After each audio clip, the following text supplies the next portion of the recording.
Pievienojot piemaksas, ir svarīgi saprast, vai šī piemaksa ir tikai vienu reizi, vai katru mēnesi piemaksas summa mainās, vai tomēr piemaksa darbiniekam pienāks katru algu aprēķinu un ir nemainīga.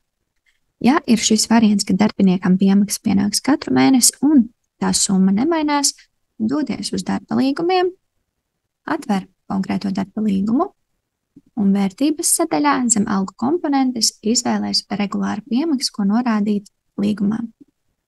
Vērtībā ievieto šo piemaksas bruto summu un norādi periodu, no kura sistēmai pieskaitīt šo piemaksu automātiski klāt pie katra algu aprēķina.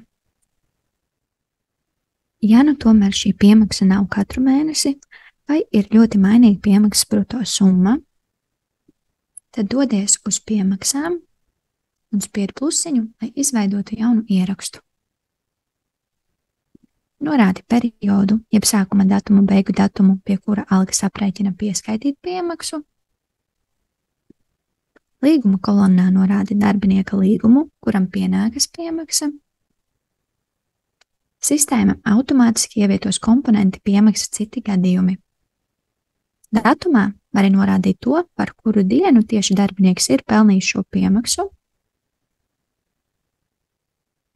Un summas kolonā norāda piemaksas bruto summu.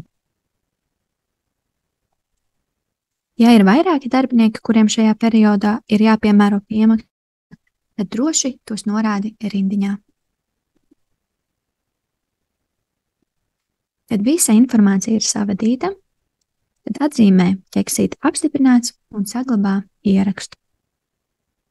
Pēc tam, veicot aprēķinu, šīs summas tiks automātiski pieskaitītas klāt pie piemaksām.